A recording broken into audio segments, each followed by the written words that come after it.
عزیز دوستوں، بزرگوں اور بھائیوں، قرآن مجید فرقان حمید اللہ تعالیٰ کی لاریب اور بے عیب کتاب ہے۔ قرآن مجید فرقان حمید میں جتنی باتیں بھی بیان کی گئی ہیں، ایک ایک لفظ، ایک ایک حرف، ایک ایک جملہ راہ ہدایت کے اتنے سارے راستے کھولتا ہے کہ انسان روشنیاں دیکھتے دیکھتے، حاصل کرتے کرتے اپنے سارے دامن کو کرم سے بھر سکتا ہے۔ قرآن مجید نے بعض چیزیں ایک دفعہ بیان کی، بعض کو 2 دفعہ بیان کیا، لیکن بعض چیزیں قرآن پاک میں ایسی ہیں جسے بار بار بیان کیا گیا۔ کائنات کے رب نے، کائنات کے مالک نے، خلاق عالم نے بعض چیزوں کو بڑی تفصیل کے ساتھ بیان کیا، ان کے تذکرے بار بار کیے۔ اسی طرح بعض شخصیات، بعض انبیاء کرام علیہم السلام ایسے ہیں جن کی حیات مبارکہ کو قرآن پاک نے متعدد جہتوں سے، کئی حوالوں سے بیان کیا، بلکہ اگر میں کہوں کہ ان کی سیرت کے کئی عنوانات قرآن پاک نے مختلف انداز میں بیان کیے تو یہ بات بڑی درست ہوگی۔ حیرت کی بات ہے کہ قرآن مجید کے 30 پاروں میں حضرت ابراہیم علیہ السلام کا بار بار اللہ نے ذکر فرمایا ہے۔ ان کی باتیں، ان کی گفتگو، ان کا مناظرہ، ان کا آگ میں جانا، ان کا اپنی قوم کو سمجھانا، حضرت ابراہیم کی جو رب نے آزمائش کی اس کا ذکر کرنا، 60 سے زیادہ آیات میں ان کا ذکر ہے، اور ایک پوری سورہ ابراہیم جناب ابراہیم کے نام کی قرآن پاک میں موجود ہے۔ حضرت ابراہیم علیہ السلام کا بیٹے کے لیے دعا مانگنا، پھر بیٹے کا پیدا ہونا، پھر بیٹے کا جوان ہونا، پھر اس بیٹے کا وادی غیر ذی زارعین میں اپنی ماں سمیت حضرت ابراہیم کا چھوڑ کے آنا، پھر اس بیٹے کا جوان ہونا، پھر اس کا ذبح ہونا، ہر چیز ہی قرآن نے بیان کی۔ پھر حضرت ابراہیم کا رب نے امتحان لیا، اس کا ذکر کیا۔ حضرت ابراہیم علیہ السلام نہ یہودی تھے نہ عیسائی تھے، وہ تو مسلمان تھے، ہر مشرک سے جدا تھے، بار بار قرآن پاک نے انہیں حنیف کہہ کے بیان کیا۔ اتنی باتیں بیان کی، اتنا ذکر کیا، اتنا حسن ہوا کہ جناب ابراہیم علیہ السلام کی محبت ہر قرآن مجید کو پڑھنے، سننے، ایمان رکھنے والے کے دل میں بیٹھتی گئی اور پھر حد ہو گئی۔ رب کریم نے فرمایا وَاتَّخَذَ اللَّهُ إِبْرَاهِيمَ خَلِيلًا، فرمایا اللہ نے ابراہیم علیہ السلام کو اپنا گہرا دوست بنا لیا ہے۔ خلیل کا معنی اعلیٰ حضرت نے بیان کیا، گہرا دوست، گہرا۔ اور قربان جائیں میرے رسول کریم نے، آقا دو عالم نے، نبی رحمت نے، سرور سروراں، شاہ حسینہ آقا کریم صلی اللہ علیہ وسلم نے فرمایا لوگو، میں جو تمہارے سامنے موجود ہوں تو میں بھی حضرت ابراہیم کی دعا بن کے آیا ہوں۔ اور حضور فرمانے لگے حضرت ابراہیم کے بالکل مشابہ تم نے دیکھنا ہو نا صورت اور سیرت میں، تو فرمایا میں سب سے زیادہ حضرت ابراہیم سے ملتا جلتا ہوں۔ اتنی محبت۔ اب مجھے بتائیے حضرت ابراہیم کا یہ والا تذکرہ سن کے مسلمانوں کے دلوں میں ان کا کتنا کو پیار بیٹھ جاتا ہوگا، کتنی کی محبت چمکتی ہوگی، کتنا کو رنگ نکھرتا ہوگا۔ اور دل ہے کہ قرآن مجید پڑھنے والے کا دل، قرآن کو سمجھنے سیکھنے والے کا دل مائل ہو جاتا ہے حضرت ابراہیم کی طرف۔ ان کی باتیں، ان کے تذکرے، ان کی گفتگو اور ان کی سیرت کو بار بار پڑھنے کو جی چاہتا ہے، محو ہو جانے کو دل کرتا ہے۔ اتنا اللہ نے حضرت ابراہیم سے پیار فرمایا ہے، اور متعدد مقامات پر ان کے تذکرے قرآن پاک میں موجود ہیں۔ ہمارا یہ ذہن ہونا چاہیے، ہماری یہ سوچ ہونی چاہیے کہ جن چیزوں کو قرآن پاک اس محبت کے ساتھ بیان کرتا ہے، ہمارے دلوں میں وہ محبتیں پوری بیٹھ جائیں، پوری بیٹھ جائیں۔ ہمارے ہاں مزاج کچھ عرصے سے بنا ہے کہ لوگ کوئی ایسا نام بچے کا رکھنا چاہتے ہیں جو پہلے کسی کا نہ ہو، بڑے بڑے نام ڈھونڈ کے لاتے ہیں، ان کے معنی پوچھتے ہیں، بڑا گہرا جا کے وہ سفر کرتے ہیں اور کوئی خاص نام رکھنا چاہتے ہیں۔ میں اکثر کہتا ہوں کہ اولادوں کے نام یا صحابہ کے ناموں پہ رکھو یا اہل بیت اطہار کے ناموں پہ رکھو، اور زیادہ برکت لینی ہو تو انبیاء کرام کے ناموں پہ رکھو۔ تھوڑا سا پیچھے جائیں، آپ تھوڑا سا پیچھے، تو ہمارے کتنے بزرگوں کا نام ابراہیم ہوتا تھا، کتنوں کا اسماعیل ہوتا تھا، کتنوں کا اسحاق ہوتا تھا۔ یہ کتنے ذوق والے لوگ تھے کہ انہوں نے ان تذکروں سے محبت کی، ان ناموں سے پیار کیا، ان ناموں کو انہوں نے حرز جہاں بنایا۔ میں آپ کو ذاتی بات بتاتا ہوں، ایک دفعہ مجھ سے کسی نے نام پوچھا تو میں نے کہا کہ بچی کا نام ہاجرہ رکھ لو۔ کہنے لگے یہ تو بزرگ عورتوں کا نام ہوتا ہے۔ تو میں نے کہا رکھ لو، یہ بھی بزرگ ہو ہی جائے گی ایک دن۔ بھائی بچی نہیں بزرگ ہونا ہے نا، لیکن وہ مطلب یہ تو بزرگوں کے نام ہے، یہ تو وڈیرے والا نام ہے۔ تو میں نے کہا کہ آپ دعا کریں نا کہ اللہ تعالیٰ اسے جوان بھی کرے، پھر عمر لمبی دے، وہ وقت بھی آئے کہ جس میں لوگ اسے بزرگ بھی کہیں۔ ان ناموں کو اب ہم نے کیا نام سمجھ لیا ہے کہ یہ تو وہ بزرگوں کے نام ہے۔ ان لوگوں کی دلچسپیاں، ان لوگوں کا پیار ہماری طبیعت میں۔ حضرت ابراہیم علیہ السلام نے نا اپنی ساری حیات مبارکہ لوگوں کو دین کا صحیح سبق پڑھاتے گزاری۔ عقائد جو ہوتے ہیں نا، ان کی پختگی انسان کو پختہ کرتی ہے۔ جب تک لوگ نظریاتی طور پر پختہ نہیں نہ ہوتے، وہ زندگی میں کسی شعبے میں بھی مومن بن کے وقت نہیں گزار سکتے۔ لوگوں کا عقیدہ توحید و رسالت اگر پختہ ہو جائے، عقیدہ توحید و رسالت اگر مضبوط ہو جائے، تو یہ جتنے لوگ پریشان ہوتے ہیں کہ پتہ نہیں کوئی جادو آ گیا ہے، پتہ نہیں کوئی سازش ہو گئی ہے، پتہ نہیں کوئی نظر لگ گئی ہے، پتہ نہیں فلانا میرے خلاف کیا کر رہا ہے، ان ساری آزمائشوں سے بندہ باہر آ جاتا ہے۔ عقیدہ ہی بڑا مضبوط ہے۔ اور جب انسان ڈرنے لگ جاتا ہے سانپ سے، تو پھر ایک وقت آتا ہے وہ رسیوں سے بھی ڈرتا ہے۔ حضرت ابراہیم علیہ السلام ہو یا جتنے بھی انبیاء کرام گزرے ہیں، یا جتنے بھی ہمارے پاس آسمانی وحی کی تبلیغ کرنے والے نبی گزرے ہیں، ان سب نے عقیدہ توحید کی مضبوطی لوگوں کو سکھائی۔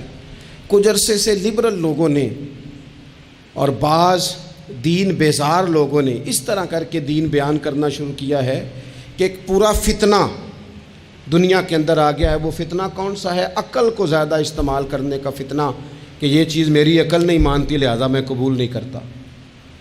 وہ لوگ پھر آہستہ آہستہ دور نکل جاتے ہیں۔ دین اسلام روحانی دین ہے، تو بعض عقلی دلائل جن سے بندے کو پوری طور پر سمجھایا جا سکے، سکھایا جا سکے، حضرت ابراہیم علیہ السلام ان کا بار بار بیان فرماتے ہیں۔ دیکھیں، رب وہ ہوتا ہے جو حی بھی ہو، قیوم بھی ہو۔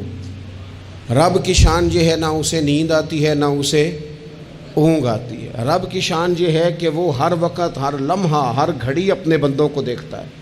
وہ ہر ایک کی ضروریات سے آگاہ ہے، کسی کو کتنا چاہیے، کب چاہیے، کیا چاہیے، مالک ہر وقت جانتا ہے۔ اللہ تبارک و تعالیٰ اپنے بندے کے سکھ سے، دکھ سے، آزمائش سے، امتحان سے، کامیابی سے، ہر چیز سے آگاہ ہے۔ تو رب ہو بھی وہی سکتا ہے کہ جو اتنی طاقتوں کا مالک ہو۔ حضرت ابراہیم علیہ السلام کے زمانہ مبارکہ میں نا کچھ لوگ ایسے تھے جو چاند کی پوجا کرتے تھے، کچھ سورج کی پوجا کرتے تھے، کچھ ستاروں کی پوجا کرتے تھے۔ اللہ کا قرآن کہتا ہے کہ فلما جن علیہ اللیل، جب حضرت ابراہیم علیہ السلام پر رات کا اندھیرا چھا گیا نا، تو رآ کوکبا، انہوں نے نا تارا دیکھا، قال ھذا ربی، ستارہ دیکھ کے کہنے لگے اسے میرا رب کہتے ہو؟ کیا یہ رب ہے؟ فلما افلا، پس جب وہ ڈوب گیا، قالا لا احب الآفلین، کہنے لگے میں ڈوبنے والوں کو پسند نہیں کرتا۔ چمکتا ستارہ تم نے اسے خدا کہا، اور جب وہ ڈوب گیا تو فرمانے لگے یہ بھی کوئی رب ہو سکتا ہے جو شام کو چڑھے اور سویرے ہو ہی نہ، یہ کیسے رب ہو سکتا ہے؟ جب وہ چڑھا ستارہ تو فرمایا اسے میرا رب کہتے ہو، جب ڈوب گیا تو فرمایا میں ڈوبنے والا، میری سوچ بڑی ہے، میرا معیار بڑا ہے، میں ڈوبنے والوں کو مانا، اسے کیسے خدا مان لوں جو ڈوب ہی جائے؟ پھر کیا ہوا؟ فلما رأى القمر، پھر انہوں نے چاند دیکھا، بازیگن چمکتا ہوا، قال ھذا ربی، کہنے لگے اسے میرا رب کہتے ہو؟ فلما افلا، پھر وہ بھی ڈوب گیا، چاند بھی ڈوب گیا، قال لئن لم یہدنی ربی لأکونن من القوم الضالین، فرمانے لگے اگر میرا رب مجھے پہلے سے ہدایت نہ دیتا تو میں بھی گمراہ لوگوں میں سے ہو جاتا۔ وہ چاند جو رات کو چڑھا اور سویرے ملا ہی نہیں، وہ کیسے خدا ہو سکتا ہے؟ خدا تو وہ ہے کہ جس کو جب پکارو وہ پکار کو سنے، وہ میدان میں بھی سنے، وہ گھر میں بھی سنے، وہ اندھیرے میں بھی سنے، وہ روشنی میں بھی سنے۔ وہ ایسا مالک ہے کہ جس کا دیا ہوا رزق ماں کے پیٹ میں بھی پہنچے اور اس کی دی ہوئی زندگی قبر میں بھی بندے کے ساتھ چلی جائے، قبر کے اندر بھی بندہ اٹھ کے بیٹھ جائے خدا کی دی ہوئی توفیق سے، وہ رب ہے۔ پھر جب سورج کو چمکتے ہوئے انہوں نے دیکھا، قال ھذا ربی ھذا اکبر، کہنے لگے کیا اسے میرا رب کہتے؟ یہ تو بڑا بھی ہے، سورج تو بہت بڑا ہے، اسے رب کہتے ہو؟ فلما افلت، پس جب وہ بھی غروب ہو گیا، قال یا قومی انی بریء مما تشرکون، فرمانے لگے لوگو میں بری ہوں اس سے جو تم رب کے ساتھ شریک ٹھہراتے ہو، میں ان سب سے بری ہوں، تو آپ پھر کیا ہیں؟ کہنے لگے انی وجہت وجہی للذی فطر السماوات والارض حنیفا وما انا من المشرکین، کہنے لگے میں نے ہر باطل سے جدا ہو کے اپنا منہ اس رب کی طرف کر لیا ہے جو زمین و آسمان کو پیدا کرنے والا ہے، اور میں مشرکوں میں سے نہیں ہوں، میں نے اپنا منہ اپنے رب کی جانب کیا، میں نے اپنی توجہ اس طرف کی ہے جو زمین و آسمان کو پیدا کرنے والا ہے۔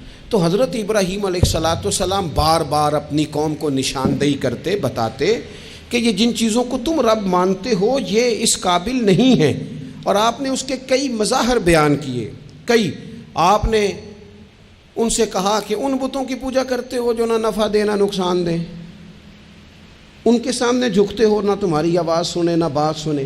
دنیا میں ڈھیر ساری بت پرستی ہے آج بھی، اور مسلمانوں کو حاجت ہے کہ وہ قرآن مجید کی آیات کو یاد کریں، حضرت ابراہیم علیہ السلام کے ان دلائل توحید کو وہ ازبر کریں۔ اقبال کہنے لگے کہ اگرچہ بت ہیں جماعت کی آستینوں میں، مجھے ہے حکم اذاں لا الہ الا اللہ، اور کہنے لگے یہ دور اپنے ابراہیم کی تلاش میں ہے، صنم کدا ہے جہاں لا الہ الا اللہ، اور بہار ہو کہ خزاں لا الہ الا اللہ۔ ہر مقام پر عقیدہ توحید کو بیان کرنے کی حاجت ہے، اس حوالے سے کہ پوری دنیا میں تیزی کے ساتھ وہ لوگ جو صرف اور صرف اور اپنی عقل کی بنیاد پر چیزوں کو سمجھنا چاہتے ہیں، وہی کی بنیاد پر نہیں، معاذ اللہ۔ وہ دیکھ لیں آپ جگہ جگہ بت پرستی ہو رہی ہے، اور بڑے بڑے پڑھے لکھے لوگ، میں نے میلاد شریف کے موقع پر دوستوں سے کہا تھا کہ ایسا نہیں ہے کہ وہ لوگ پڑھے لکھے نہیں، بڑے بڑے پڑھے لکھے پی ایچ ڈی اسکالر، بڑے بڑے ایم فل کے مقالے لکھنے والے، ماسٹر کی ڈگریاں رکھنے والے ایسے بیوقوف ہیں کہ خود جا کے کہتے ہیں بت خانے میں معاذ اللہ کہ ایک بت دے دو، رنگ یہ والا ہو، وزن اتنا کو ہو، جگہ اتنی ہے، اتنی کو جگہ پہ پھیٹا آ جائے، اور پھر وہ گھر لے کے جاتے ہیں تو مرمت کرانے بھی لاتے ہیں، کہتے ہیں آنکھ نکل گئی دوبارہ لگا دو۔ کیسے بیوقوف ہو، اس کو معاذ اللہ خدا بنائے ہوئے ہو، جس کے بارے میں تمہارا یہ گمان ہے کہ یہ ہمارا رب ہے معاذ اللہ، اور تم اس کو مرمت کرانے لائے ہوئے ہو، اس کا رنگ اتر گیا اور رنگ کرانے لائے ہوئے ہو۔ میں آپ یقین کریں کبھی کبھی محو حیرت ہو جاتا ہوں، میں سوچتا ہوں ہم لوگوں کو محنت کر کے دین حاصل کرنا پڑتا تو بڑا مشکل تھا، بڑے بڑے پڑھے لکھوں کی عقلوں پہ پردے پڑے ہوئے ہیں، یہ تو خدا نے رحمت کی ہے، پیدا ہی اس ماں کی گود میں ہوئے ہیں جس نے پیدا ہوتے ہی کہا بیٹا پڑھو بالغ الغلا بکمالہ کشفت دجا بجمالہ حسنت جمیع خصالہ صلوا علیہ وآلہ۔ ہمارے ہاں تو لوریاں ہی حضور کی نعتوں کی، اللہ تبارک و تعالیٰ کی توحید کی ملی، اس پر سجدہ شکر ادا کرنا چاہیے، ورنہ بڑے بڑے سمجھدار کہلانے والے لوگ اڑے ہوئے۔ تو حضرت ابراہیم خلیل اللہ علیہ السلام کو اللہ تبارک و تعالیٰ نے بڑی عظمتوں، رفعتوں، بلندیوں اور شانوں کے ساتھ مالا مال فرمایا، چونکہ ان کا اتنا زیادہ ذکر ہے قرآن پاک کے اندر، احادیث صحیحہ کے اندر، حضور کے مقدس فرامین کے اندر، تو حضرت ابراہیم علیہ السلام کی سیرت مبارکہ ہمیں سیکھنی چاہیے۔ ایک تو قرآن مجید جو ہمیں ان کے تذکرے سناتا ہے، بتاتا ہے، اس پر ہمیں توجہ دینی چاہیے، اور ایک یہ کہ دیکھنا چاہیے کس چیز کے اوپر زیادہ ان کا مزاج تھا۔ تو حضرت ابراہیم علیہ السلام کی زندگی میں ایک بات بڑی خاص ہے، وہ یہ ہے کہ ان کا توکل بڑا مضبوط تھا، بھروسہ بڑا مضبوط تھا۔ ہمارے ہاں ٹوٹتے بکھرتے لوگوں کے خیالات، اور جس چیز سے سب سے زیادہ لوگ پیچھے ہٹتے جا رہے ہیں معاذ اللہ تعالیٰ، وہ یقین کی کمزوری ہے، عدم اعتماد۔ یعنی آپ نے سوٹ پہن لیا ہے، آپ نے اپنی مرضی کا رنگ پسند کیا ہے، آپ نے اپنی مرضی کے درزی سے سلوایا ہے، آپ نے اپنے طریقے سے اسے استعمال کیا ہے، لیکن پھر بھی آپ چاہتے ہیں کہ ہر بندہ کہے بڑا اچھا لگ رہا ہے، جب تک 100 بندہ نہ کہے طبیعت مطمئن ہی نہیں، سارے نہ جب تک کہے مان۔ کسی ایک نے کوئی بات کر دی تو جناب ہو سیانا بیانا نوجوان پڑھا لکھا وہ کہتا ہے پتہ کرو میں ٹھیک نہیں لگ رہا، پھر آپ چھوڑ دیں، اتنے کمزور ہو جائیں گے آپ۔ یہی حال اللہ ماشاءاللہ خواتین کا ہے۔ اس طرح تو انسان دن بدن کمزور ہوتا ہے۔ 95 لوگوں نے آپ کی تعریف کی، 4-5 لوگوں نے تنقید کر دی، تو اتنوں کو تو کرنی بھی چاہیے تھی، اگر نہ کرتے تو نظر لگ جاتی۔ 2-4 تو ویسے بھی ہونے چاہیے، تبھی تو انسان جچتا نظر آتا ہے۔ تو میرے بھائی اتنا زیادہ جو لوگ کمزور پڑ جاتے ہیں، توکل سے نکل آتے ہیں، اور پھر ذرا حالات خراب ہوئے نہیں، ذرا، ساری زندگی میٹھا کھانے کو ملا، بڑے خوش تھے، بڑے اچھے تھے، لیکن اس میٹھے میں سے ایک بادام کڑوا نکل آیا، صرف ایک بادام، تو کیا آپ اس سارے میٹھے کو ہی غلط کہہ دیں گے؟ بھئی نکل ہی آتا ہے، کبھی کچھ ایسا ہو بھی جاتا ہے، نہ چاہتے بھی ہو جاتا ہے، موڈ خراب کر لیں گے آپ، حد کر دیں گے۔ میں ایک دفعہ ایک ہوٹل میں تھا، دوستوں کے ساتھ کھانے کے لیے انہوں نے پیغام دیا، تو پلیٹ آ گئی کھانے والی، تو وہ تھوڑی صاف نہیں تھی، تو صاحب نے تو جلال شروع کر دیا، وہ ویسٹ کوٹ سیدھی کرتے جائیں اور کہیں او ہو تمہیں پتہ ہی کوئی نہیں، پیسے کس بات کے لیتے ہو، بلاؤ مینیجر کو، پلاؤ فلانے کو، حد نہیں کر دینی۔ تو باقی سب انہیں سمجھا رہے تھے تو میں ہنس رہا تھا، وہ آ گئے بیچارے، تو میں نے ان سے کہا آپ جائیے، اللہ تعالیٰ خیر کرے گا، ہم ان کو راضی کر لیتے ہیں۔ بات مکمل ہوئی تو مجھے کہنے لگے آپ جو ہنسے ہیں اس سے مجھے غصہ آیا ہے۔ میں نے کہا آپ کو غصہ ہی دلانے کے لیے میں ہنسا تھا۔ او خدا کے بندے، 4000 روپے کی تو نے روٹی کھانی ہے، اور جتنی گھر میں تیری بات مانی جاتی ہے وہ میرا خیال ہے ہمیں پتہ ہی ہے۔ یہ آپ جو جھوٹا انا کا بت بنا رہے ہیں نا، جھوٹا، یہ آپ کے اندر کی کمزوری کو ظاہر کر رہا ہے کہ آپ کمزور آدمی ہیں۔ آپ کو جھوٹا پریشر ڈال کے عزت بنانے کا شوق ہے، آپ باتوں کے سہارے جان بوجھ کے اپنا قد اونچا کر رہے ہیں، یہ قد آپ کا ہے نہیں، اس لیے کہ قد اونچا ہوتا تو یہ تو ہلکی سی پلیٹ کی بات ہے، اور آپ نے ایک آدمی کو جس طرح سے رسوا کر دیا، ابھی وہ جائے گا اس کی کلاس لگ جائے گی، ہو سکتا ہے اس کی تنخواہ کٹ جائے، ممکن ہے بیچارے کو چھٹی ہو جائے۔ اگر آپ کا قد اونچا ہوتا تو پھر رنگ اور ہوتا، پھر آپ اسے کہتے کہ رب میری بڑی معاف کرتا ہے، میں بھی کئی لوگوں کی معاف کر دوں گا۔ لیکن یہ تو جھوٹی انا کے لوگوں نے، ہمارے اندر وہ جو یقین کی کمزوری ہے، ہمارا خیال، دیکھو عزت اللہ دیتا ہے، وہ کہانیاں بنا کے لینی ہے، لوگوں کے سامنے اپنا جعلی روپ پیدا کر کے لینی ہے، کبھی بھی یہ کام نہ کریں، یہ انسان کو کمزور کرتا ہے۔ آپ کے جانے کے بعد پھر جو آپ پر تبصرے ہوتے ہیں وہ سننے قابل ہوتے ہیں کہ دیکھو یہ اس بندے کی حیثیت ہے، کیا کرنا چاہ رہا ہے یہ۔ حضرت ابراہیم کی زندگی میں مضبوط توکل، اور یہ ضروری نہیں کہ آپ کے پیچھے ہزاروں لوگ ہی ہوں، سینکڑوں لوگ ہی ہوں تو تبھی کام بنتا ہے، ہر کام کو جمہوریت کے رنگ میں نہ تولے۔ عزیز بھائی، حضرت ابراہیم کو آگ میں ڈالا جا رہا تھا، ایک بندہ بھی نہیں تھا، خدا را غور کرنا، او ایک بھی نہیں تھا جو کہتا کہ خلیل کو آگ میں نہ ڈالو۔ لیکن جب منجنیق تیار ہو گئی، حضرت ابراہیم کو رکھ لیا۔ کبھی تو بندے کا حوصلہ ٹوٹتا ہے نا، کبھی تو وہ کمزور پڑتا ہے، لیکن یہ نہیں پڑتے، یہ خلیل اللہ ہیں۔ جب آپ کو انشراح صدر ہو جائے، آگ میں ڈالا جا رہا ہے، جا رہے ہیں، اوئے ہوئے، حضرت جبریل امین حاضر ہو کے کہتے ہیں چلو کوئی حکم کر دیں۔ فرمانے لگے حکم تو ہے، اور جبریل تیرے لیے کوئی نہیں، خدا را مسلمانوں اس پر کبھی غور کرو۔ ساری زندگی کہا رب راضی ہو جائے، رب راضی ہو جائے، کبھی خود بھی تو رب سے راضی ہو کے دیکھو نا۔ رضی اللہ عنہم ورضوا عنہ، اللہ نے مومن کی شان یہ بیان کی ہے کہ اس سے اللہ راضی ہوتا ہے اور وہ اپنے اللہ سے راضی ہوتا ہے۔ صحابہ سے اللہ راضی تھا اور صحابہ بھی اپنے اللہ سے۔ حضرت سفیان ثوری دعا مانگ رہے تھے، یا اللہ راضی ہو جا، یا اللہ راضی ہو جا، یا اللہ راضی ہو جا، تو حضرت رابعہ بصریہ پردے کے پیچھے تھی، انہیں جلال آ گیا، کہنے لگی سفیان بس کر، آپ کہنے لگے رابعہ تجھے کیا ہوا، تو کیوں غصہ کر رہی ہے؟ کہنے لگی اپنے رکھ ہاتھ سینے پر اور بتا تو اپنے رب سے راضی ہے؟ تو روز کہتا ہے فلاں شے چاہیے فلاں، پہلے تو راضی ہو نا۔ فرمانے لگی تو ہی آج تک راضی نہیں، پہلے تو کہہ مالک تو نے جس حال میں رکھا ہے میں راضی ہوں، تو راضی ہو، وہ تو کریم ہی بڑا ہے، تیرے 2 آنسوؤں سے بھی راضی ہو جائے گا، تو ہی نہیں راضی ہو رہا۔ آپ ذرا اس کا ذائقہ لیں۔ حضرت جبریل امین علیہ السلام نے کہا کوئی حکم؟ فرمایا تیرے لیے کوئی حکم نہیں۔ تو حضرت جبریل عرض کرتے ہیں، حضرت جبریل عرض کرتے ہیں پھر اے خلیل آپ رب سے ہی عرض کر لیں، دعا کر لیں، وہ تو کریم ہے، ابھی بارش برسائے گا، یہ آگ گئی، کوئی انتظام فرما کریں دعا۔ کبھی تو راضی رہیں نا ہم رب کی تقسیم پر، کبھی تو ٹھہرے نا کہ ٹھیک ہے دکھ قبول محمد بخشا، اوے راضی رہن پیارے، او کبھی تو کہیں نا کہ جے سونا ہی میرے دکھ وچ راضی، پھر میں سکھ نو چلے ڈاواں۔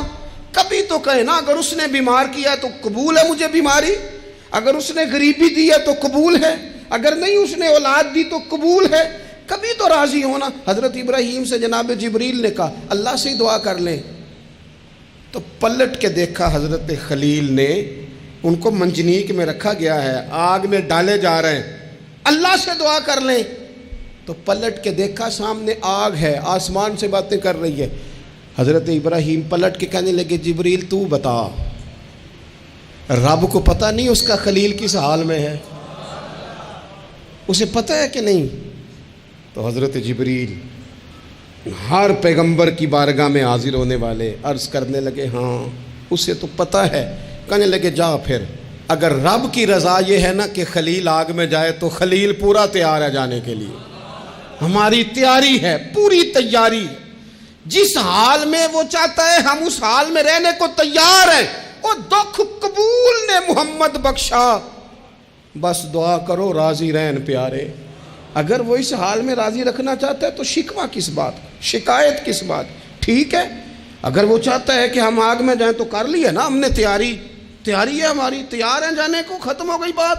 میرے عزیز کبھی رب چاہی زندگی جی کے دیکھو، جو رب چاہی زندگی جیتے ہیں پھر رب کہتا ہے میں انہیں دوست بنایا کرتا ہوں، پھر انہیں میں دوست بناتا ہوں، پھر ان کے تذکرے قائم رہتے ہیں۔ حضرت ابراہیم علیہ السلام نے ہمیں توکل کا، اللہ کی رضا پہ راضی رہنے کا سبق دیا۔ زیادہ باتیں کرنے کا وقت نہیں بچتا، ارادہ ہوتا ہے کوئی زیادہ آپ سے گفتگو کی جا سکے، پر دامن وقت میں گنجائش تھوڑی ہوتی ہے، 2-4 باتیں رہ گئی ہیں، جلدی سے عرض کرتا ہوں۔ نبی پاک صلی اللہ تعالیٰ علیہ وسلم نے فرمایا، اور امام ابو نعیم نے اس کو لکھا ہے کہ اللہ تعالیٰ نے حضرت ابراہیم کو وحی فرمائی تھی کہ اے میرے خلیل، آپ نے حسن اخلاق کا مظاہرہ کرنا ہے چاہے آپ کے سامنے کوئی بھی ہو، اور فرمایا رب کریم نے کہ اگر لوگ حسن اخلاق کا مظاہرہ کریں گے تو اے خلیل میں انہیں ابرار کے زمرے میں، نیکوں کے زمرے میں داخل کر لوں گا، اور فرمایا بے شک حسن اخلاق والوں کے بارے میں میں نے یہ حکم جاری کر دیا ہے کہ جو لوگ دنیا میں اچھے اخلاق کا مظاہرہ کریں گے اے میرے خلیل قیامت کے دن میں انہیں اپنے عرش کا سایہ عطا کروں گا۔ حضور فرماتے ہیں رب نے حکم دیا حضرت ابراہیم کا کہ سامنے کوئی بھی ہو آپ کا اخلاقی رویہ کبھی بھی کمزور نہیں ہونا چاہیے۔ ہم نہ بندہ دیکھ کے اخلاق کا مظاہرہ کرتے ہیں۔ میں کسی آفیسر کے پاس چلا جاتا ہوں، ایک دیندار آدمی سمجھ کے اس نے میری عزت کی، اچھی بات ہے، کسی کو ضعیف سمجھ کے اس نے عزت کر لی، اچھی بات ہے، اس کے گھر کا کوئی بڑا آ گیا اس نے عزت کی، اچھی بات ہے، لیکن 2-4 جاننے والوں کے ساتھ اس نے اخلاق کا مظاہرہ کیا۔ لیکن اگر ایک غریب آدمی آ گیا اس کے سامنے اور اس نے کہا کہ آپ اس وقت ہی آ گئے، چھٹی کا ٹائم ہو گیا ہے، کھڑا کیے رکھا، بات ہی نہیں سنی، تو اب یہ بندہ با اخلاق نہیں، یہ تعلق نبھا رہا ہے، اخلاق کا مظاہرہ نہیں کا۔ وہ مجھے کیوں با اخلاق لگا، آپ میں سے کچھ لوگوں کو کیوں لگا کہ ہمارا تعلق تھا۔ جو اخلاق والے لوگ ہوتے ہیں نا ان کا مزاج اخلاق والا ہوتا ہے، وہ جو کوئی جاننے والا ہو یا نہ جاننے والا ہو، امیر ہو یا غریب ہو، اپنا ہو یا بیگانہ ہو، وہ چونکہ بندے با اخلاق ہوتے ہیں تو ان کا رویہ سب کے ساتھ ہی، حتیٰ کہ دروازے پہ جو خیرات لینے آئے اس کے ساتھ بھی ان کا رویہ اخلاق والا ہی ہوتا ہے۔ حضور فرماتے ہیں رب نے حضرت ابراہیم سے کہا کہ سامنے کوئی بھی ہو اے میرے خلیل، آپ نے ہمیشہ مظاہرہ اخلاق کا ہی کرنا ہے۔ حضرت ابراہیم علیہ السلام کی زندگی میں ایک بات اور بہت زیادہ تھی، وہ تھا مقام تسلیم و رضا، ہر وقت بات ماننا، اپنے رب کی رضا کی ہر بات۔ ایک لفظ آپ بڑے ذوق سے پڑھا کرتے تھے، حسبنا اللہ و نعم الوکیل، کہتے تھے میرا رب ہی میرے لیے کافی ہے اور وہ بڑا ہی کارساز ہے، میں نے اپنے مالک کی ہر بات کو ماننا ہے۔ اللہ نے جو والا حکم حضرت خلیل کو دیا نا، اسے سونا کر کے صحیح کر کے۔ ہمارے ایک استاد تھے، وہ کہا کرتے تھے اپنے شاگردوں کو، کہتے تھے پتر لولے لنگڑے کام نہ کریا کرو۔ استاد جی کیا مطلب؟ وہ کہتے تھے کام تانگ ہو کے بھی ہو ہی جاتا ہے اور خوش ہو کے بھی ہو ہی جاتا ہے، چہرے پہ شکن ڈال کے بھی ہو جاتا ہے، راضی ہو کے بھی ہو، استاد کو ستا کے بھی سبق سنائی دینا ہے اور خوش ہو کے بھی، تیاری کر کے بھی۔ والد کی بات ماننی ہے، اماں نے کام پہ بھیجا مان تو لینا ہی ہے، لیکن پہلے کہنا ہے آپ بڑے کو کہتے نہیں، ساری ذمہ داریاں میری ہیں، ہر بوجھ میرے اوپر ہے، ڈیوٹیاں ساری میں نے ہی کرنی ہیں، فلانا ایسے ہے فلانا ایسے ہے۔ میں نے خانقاہوں آستانوں پہ شاگردوں میں دیکھا ہے لوگ شرطیں رکھ کے فرما برداری کرتے ہیں، شرطیں رکھ کے کہتے ہیں پہلے میری مرضی کے مطابق نظام ہو تو پھر میں آستانے کا استاد خانے کا فرما بردار ہوں، کیونکہ میری مرضی کا نہیں لہٰذا میں فرما بردار۔ یہ لولا لنگڑا نظام ہے۔ جو نظام ہوتا ہے تسلیم و رضا کا، اس میں بندہ بس کام جو کرتا ہے تو ہنس ہنس کے کر لیتا ہے، پھر بڑا تھکاوٹ والا کام بھی ہو بندہ ہنس ہنس کے کرے تو اسے وہ کام بوجھ محسوس نہیں ہوتا، اس کو صحیح کر کے کریں۔ حضرت ابراہیم کی زندگی مقام تسلیم و رضا والی۔ تیسری بات، حضرت ابراہیم علیہ السلام کی زندگی میں جو بہت زیادہ ہے نا، وہ پتہ کیا ہے؟ حضرت ابراہیم مہمان نواز بڑے تھے، سخی بڑے تھے۔ حضرت ابراہیم علیہ السلام کے بارے میں نبی پاک صلی اللہ تعالیٰ علیہ وسلم نے فرمایا سب سے پہلے جس بندے نے کسی کی مہمان نوازی کی تھی نا، وہ حضرت ابراہیم علیہ السلام ہے۔ اس کا ایک معنی علماء نے یہ بھی اس حدیث کا بیان کیا کہ جس نے سونی کر کے مسجہ کر کے خوبصورت کر کے تیار کر کے عزت کے ساتھ آنر کے ساتھ کسی مہمان کو سب سے پہلے کسی نے اس اہتمام سے کھانا کھلایا، وہ حضرت ابراہیم علیہ السلام ہے۔ زبردست مہمان نواز تھے، زبردست۔ اپنے گھر کے 4 دروازے بنائے ہوئے تھے، 4، اور فرماتے تھے میری خواہش ہے کہ چاروں طرف سے مہمان آئیں، روٹیاں پکتی رہیں، دنیا کھاتی رہے، دنیا آوے کھا کھا جاوے راضی ہوے بلا، آئیں لوگ کھائیں، یہ میری خواہش ہے۔ روٹی کھلاؤ روٹی کھلاؤ روٹی کھلاؤ، لنگر کھلاؤ۔ حضور صلی اللہ علیہ وسلم سے پوچھا گیا یا رسول اللہ بہترین مسلمان کون ہے؟ تو حضور نے فرمایا جو سلام لینے میں پہل کرے اور کھانا زیادہ کھلائے، کھانا کھلائے، جو جس کا مزاج ہو کھانا کھلانے کا، طبیعت ہو کھانا کھلانے۔ حضرت ابراہیم علیہ السلام اتنی مہمان نوازی کرتے کہ نبی پاک صلی اللہ علیہ وسلم نے فرمایا یہ ترغیب و ترہیب میں موجود ہے۔ حضور علیہ السلام نے فرمایا کہ اللہ تعالیٰ نے حضرت ابراہیم علیہ السلام سے ایک دفعہ فرمایا ابراہیم یہ جو آپ کو اپنا خلیل بنایا ہے نا، یہ اس لیے بنایا ہے کہ آپ کے دل مخلوق کے حق میں بڑے نرم ہیں، آپ مہمان نوازی بڑی کرتے ہیں، اور کبھی کبھی مشکل حالات ہوتے ہیں نا، ٹف حالات، ان میں بھی مہمان نوازی کرتے، ان میں بھی پانی پلاتے، کھانا کھلاتے، لوگوں کو اس دور کی ضروریات کے مطابق لوگوں کو دیکھتے۔ ہمارے نا پورا باب ہے حدیث پاک میں بخاری مسلم میں کہ بندہ ہمیشہ دل کا غنی ہوتا ہے، دلوں میں کبھی گنجائش بن جائے نا دلوں میں، تو جیبوں میں بھی اللہ بنا ہی دیتا ہے۔ اپنے دلوں میں گنجائش بنائیں لوگوں کے لیے، اپنی طبیعتوں میں گنجائش، ہماری طبیعتوں میں گنجائش نہیں ہوتی۔ اللہ تعالیٰ بعض بندوں کو نواز دیتا ہے، انہیں چاہیے کہ وہ گنجائش رکھیں، کشادہ کریں اپنے دل کو، سینے کو۔ حضرت ابراہیم علیہ السلام نے نا ایک دفعہ قحط ہو گیا تھا، تو مہمان تو اب آئے بیٹھے تھے، بلکہ ان دنوں میں مہمان زیادہ بڑھ جاتے ہیں، کئی دفعہ زیادہ لوگ آ جاتے ہیں۔ اب وہ قحط کا زمانہ تھا، بہت ساری جگہوں پہ فصل ہی نہیں تھی، اناج ہی نہیں تھا، تو مہمان زیادہ ہو گئے۔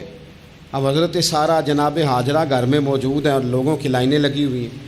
حضرت ابراہیم علیہ السلام کا مصر میں ایک دوست تھا، حضرت حکیم الامت نے اس کو لکھا ہے، آپ نے نا اس کو کچھ سامان بھیجا، بوریاں بھیجی، فرمایا یار تیرے پاس گندم ہے تو ذرا گندم کی بھر دے بوریاں، مہمان بڑے آ گئے ہیں، روٹی کھلانی ہے لوگوں کو۔ حضرت ابراہیم نے وہ چند بوریاں اپنے اس مصری دوست کی طرف بھیجیں کہ گندم کی بھر دو، مہمان زیادہ آ گئے ہیں تو یہاں تو قحط ہے۔ اب وہاں جب گئے لینے کے لیے خدام اونٹ لے کے بوریاں لے کے، تو اس نے کہا جی غلہ تو یہاں بھی ختم ہو گیا ہے، اب یہ خالی بوریاں لے کے واپس آ رہے ہیں۔ اب ان جانے والے خدام کو بھی پتہ تھا، جو قریب رہنے والے ہوتے ہیں وہ خانقاہوں کے، آستانوں کے، مدارس کے، مراکز کے مزاج سے بھی آگاہ ہو جاتے ہیں۔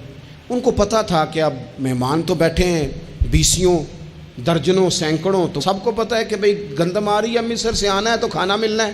اب بوریاں جب خالی آئیں گی تو بڑا مسئلہ بن جائے گا، ان کے تو دل کمزور پڑ جائیں گے۔ انہوں نے کہا کہ تسلی دیتے ہیں، ان کو تسلی دیتے ہیں۔ رستے میں کچھ ریت بوریوں میں بھر لی تاکہ فوری طور پہ دیکھنے والے پریشان نہ ہوں۔ ریت بھر کے لے جاتے ہیں اور پھر جا کے آرام سے رکھ دیں گے۔ پھر حضرت ابراہیم سے گزارش کریں گے، غلہ نہیں ملا، وہ ایک خوبصورت سا آواز کریں گے، لوگوں کو دلوں کو تسلی ہو جائے گی اور پھر اگلا بندوبست کر لیں۔ اب وہ بوریاں ساری کی ساری ریت سے بھری رکھی۔ حضرت مفتی احمد یار خان صاحب رحمۃ اللہ علیہ نے لکھا ہے کہ وہ بوریاں لا کے جب لوگوں نے آتے دیکھی بوریاں، تو طبیعت لوگوں کی کئی دنوں کا کھانا نہیں کھایا تھا حشاش بشاش ہو گئیں، بچے، بوڑھے، بیمار، سبھی کے دل تسلی میں آ گئے کہ آج کھانا ملے گا۔ بوریاں ایک کونے میں رکھ دیں۔ حضرت ابراہیم آرام فرما تھے کہیں، یا کسی ذکر و فکر کی مصروفیت میں مشغول تھے، ظاہراً انہیں بتایا نہ گیا۔ اب وہ جہاں گندم رکھی جاتی تھی وہاں جا کے وہ ریت کی بوریاں رکھ دیں۔ وہ خدام وہاں سے ہٹ گئے چونکہ وہ گھر کا حصہ تھا۔ اب جناب حاجرہ حضرت سارہ اٹھیں، ریت والی بوریاں جب کھولیں تو بہترین گندم نکلی اندر سے۔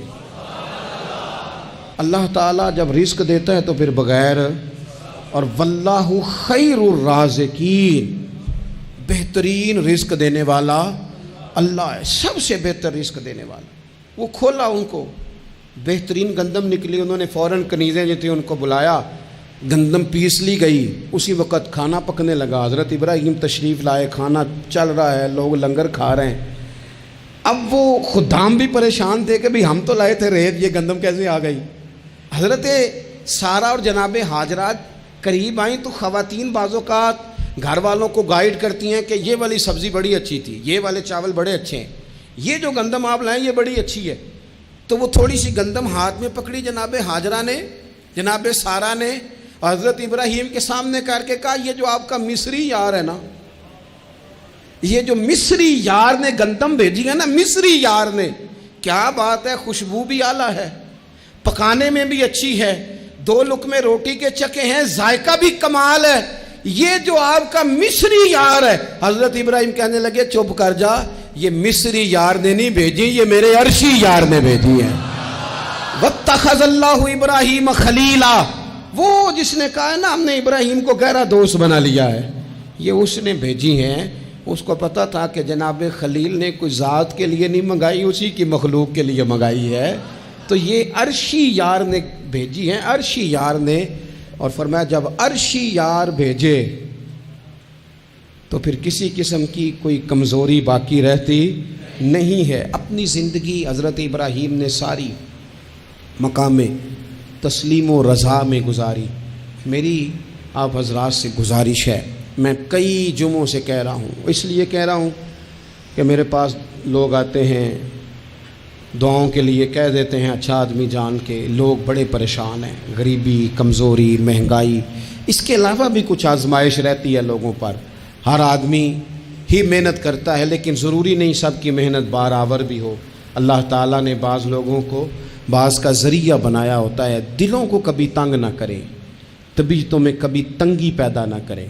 اور سب سے ضروری بات جو اس ساری گفتگو کے بعد آپ سے عرض کرنی ہے، دنیا داروں سے امیدیں نہ لگائیں۔ غریبوں سے، کمزوروں سے عرض کروں گا کہ امیدیں، ذریعہ دنیا دار بنیں گے لیکن وہ بھی جب رب چاہے گا۔ اپنی امیدیں اپنے رب کریم سے وابستہ کریں، اس لیے کہ رب جب بندوبست کرتا ہے تو پھر بغیر حساب کتاب بھی کرتا ہے، وہ سب سے بہترین اہتمام کرتا ہے۔ اپنی ساری آرزوؤں کا، ساری امیدوں کا، ساری خواہشات کا مسکن اپنے مالک کی ذات گرامی کو بنائیں۔ اللہ تبارک و تعالیٰ جب اپنے بندوں کو نوازے گا تو بڑے کرم سے، بڑے فضل سے، بڑی عطا سے نوازے گا۔ اللہ کریم ہمارے لیے عمل کا رستہ آسان کرے۔ آخر دعوایا ان الحمد للہ رب العالمین۔